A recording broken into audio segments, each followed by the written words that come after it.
Hello all, good morning. January 22 கான current affairs பார்க்கலாம். India's healthcare sector has huge potential for growth.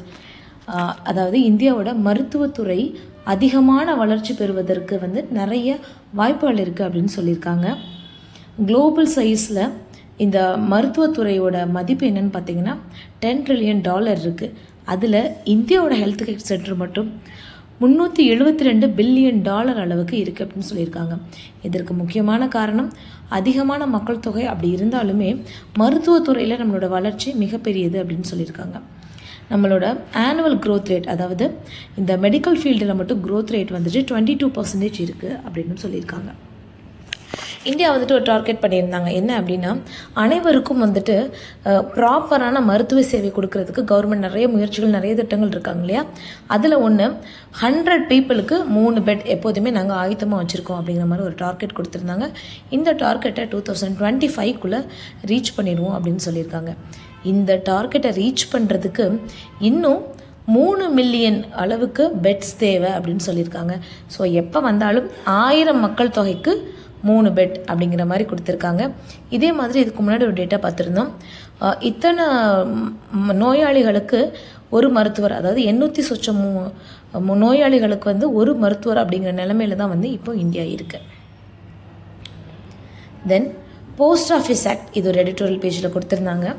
Post office act அப்படின்னு பார்த்துருந்தோம்.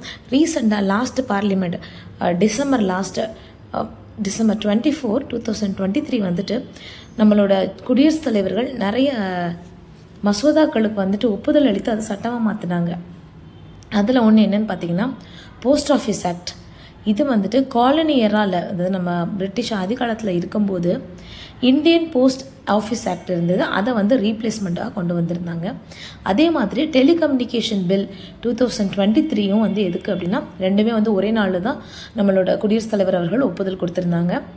இது எந்த ரெண்டு ஆக்டை ரீப்ளேஸ் பண்ணுதுன்னா, Indian telegraph act 1885, Indian wireless telegraphy act 1933. இது ரெண்டையுமே ரீப்ளேஸ் பண்ணி இந்த 2 புது ஆக்டை கொண்டு வந்தாங்க. இந்த போஸ்ட் ஆஃபீஸ் ஆக்ட் அதன்படி ஏதாவது ஒரு எமர்ஜென்சி இல்லை பப்ளிக் த்ரெட் அப்படின்னா உங்களோட பார்சல்களையோ இல்லை தகவல்களையோ அந்த தபால்களையோ வழிமறித்து ஓப்பன் பண்ணி பார்க்குற அதிகாரம் உண்டு அப்படின்னு சொல்லியிருந்தாங்க. இந்த டெலிகம்யூனிகேஷன் பில்லில் என்ன அப்படின்னு பார்த்தீங்கன்னா நிறைய ரீப்ளேஸ்மெண்ட் இருக்குது. பட் ரொம்ப முக்கியமானது என்ன அப்படின்னு பார்த்தீங்கன்னா, கேபிள் ஆப்ரேட்டர்ஸ் இருக்காங்க இல்லையா.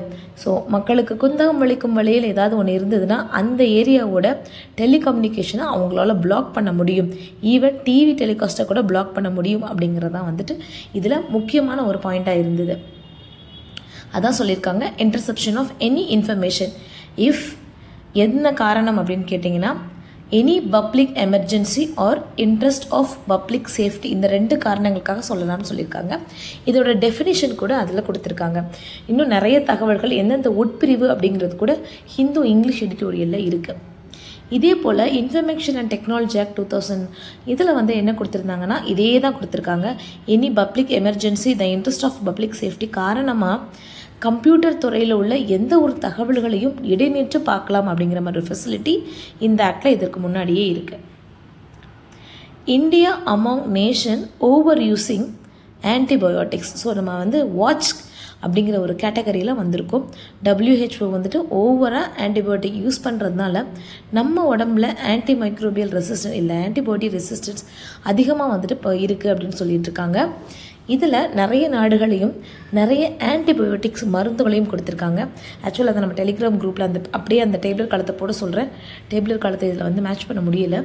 ஸோ ஒவ்வொரு மருந்துகள் என்னென்ன பாக்டீரியா இல்லை என்னென்ன மைக்ரோபியல் இருக்குது அப்படிங்கிறது கொடுத்து எந்தெந்த நாடுகளில் அதற்கு எதிராக ரெசிஸ்டன்ஸ் ஆல்ரெடி உருவாயிடுச்சு அப்படிங்கிற மாதிரி ஒரு டேபிள் காலம் கொடுத்துருக்காங்க. அதை பார்ப்போம். இதில் இந்தியா WHO ரெக்கமெண்டேஷன் படி வாட்ச் அப்படிங்கிற ஒரு கேட்டகரிக்குள்ளே வந்துட்டோம். NISAR நிசார், இந்த நிசார் மிஷனோட லான்ச்சிங்க்கு நாங்கள் ரெடி ஆகிட்டோம். அது லாஸ்ட் டெஸ்டிங் ப்ராசஸில் இருக்கோம் அப்படின்னு நாசா அஃபிஷியல் சொல்லியிருக்காங்க. இந்த நிசார் அப்படிங்கிறது நாசாவும் ISROவும் சேர்ந்து எடுக்கிற ஒரு கூட்டு முயற்சி.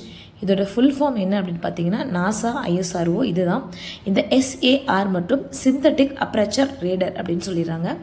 இதோட முக்கிய நோக்கம் என்னென்னா எர்த்தோட லோ ஆர்பிட்டலில் நின்றுட்டு to observe natural process and changes in earth complex ecosystem. So நேச்சுரலாக நம்மளோட எர்த்தில் என்னென்ன ப்ராசஸ் நடக்குது அப்படிங்கிறதா. அதுவும் இது ஒரு 3 இயர் மிஷன். இந்த மிஷனில் எர்த்தோட லேண்டு மட்டும் கிடையாது, அதோட ஐஸ் கவர் ஏரியாவும் சேர்த்து வந்துட்டு 12 நாளைக்கு 2 முறை அசெண்டிங்காகவும் டிசெண்டிங்காகவும், ஸோ ஒரு முறை அசெண்டிங் இன்னொரு தடவை வந்து டிசெண்டிங், அந்த மாதிரி வந்து வாட்ச் பண்ணுறாங்க. இந்த டேட்டா வச்சு நம்ம என்னெல்லாம் ஃபைண்ட் பண்ணலாம் அப்படின்னு பார்த்தீங்கன்னா எந்தெந்த இடத்துல சயின்ஸ் ப்ராஜெக்ட் பண்ணுறதுக்கு அதிகமாக வாய்ப்பு இருக்குது, தென் அக்ரிகல்ச்சர் பேட்டர்ன் எப்படி இருக்குது, டிசாஸ்டர் என்ன மாதிரி இருக்க போகுது, ஸோ டிசாஸ்டர் மேனேஜ்மெண்ட்டுக்கெலாம் முன்னாடியே ஒரு ப்ரெடிக்ஷன் மாதிரி இருக்கும், தென் ஃபாரஸ்ட்ரி மேனேஜ்மெண்ட் எப்படிலாம் பண்ணணும் அப்படிங்கிற எல்லா டீட்டெயிலுமே இதில் கிடச்சிருன்னு சொல்லியிருக்காங்க. ஈவன் மைனிங்கில் உள்ள மினரல் கூட நம்ம இதில் பார்க்கலாம் அப்படின்னு சொல்லியிருக்காங்க. Mosquito fish used to fight mosquitoes. இப்போது நிறைய மைக்ரோப்ஸ்னால வந்து நோய்கள் இருந்தாலும், வைரஸ் பாக்டீரியல் நோய்கள் இருந்தாலும் அதோட டிரான்ஸ்மிட்டராக அதிகமாக யூஸ் ஆகிறது வந்து மஸ்கிட்டோஸ் தான். மஸ்கிட்டோ பார்ன் டிசீஸ் வந்துட்டு உலக அளவில் அதிகமாக பரவி இருக்குது. இந்தியாவில் மட்டும் மஸ்கிட்டோ பார்ன் டிசீஸால் 40 மில்லியன் பீப்புள் பெர் இயர் வந்து பாதிக்கப்படுறாங்க அப்படின்னு சொல்லியிருக்காங்க. இப்போது ரீசெண்டாக ஆந்திர பிரதேஷ், ஒடிசா, பஞ்சாப் இந்த ரீஜன்லலாம் இந்த மஸ்கிட்டோ ஃபிஷ்ஷை வந்துட்டு அவங்க இந்த இடத்துலலாம் மஸ்கிட்டோ அதிகமாக உருவாகும் அப்படிங்கிற ஏரியாவில் விட்டுருந்தாங்க. இது மஸ்கிட்டோவோட லாவாவை சாப்பிட்றது. ஸோ தட் மஸ்கிட்டோவோட பாப்புலேஷனை கம்மி பண்ணுறோம் அப்படின்னு சொல்லியிருக்காங்க.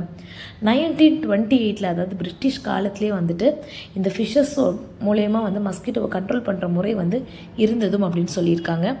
இதற்காக அவங்க யூஸ் பண்ணுற ஃபிஷ்ஷஸ் என்னென்னு பார்த்தீங்கன்னா கம்பூசியா அஃபின்ஸ், தென் கம்பூசியா ஹோல்ரிபிக்ஸ் அப்படிங்கிறத வந்து யூஸ் பண்ணிகிட்ருக்காங்க. இன்றைக்கி அயோத்தியில் ஸ்ரீராமர் சிலையை வந்து பிரதிஷ்டை பண்ணுறாங்க. நம்ம எல்லாருக்குமே தெரியும், இந்தியாவில் ஒரு மிகப்பெரிய ஒரு விழாவாக வந்து இதை எடுத்துகிட்ருக்காங்க.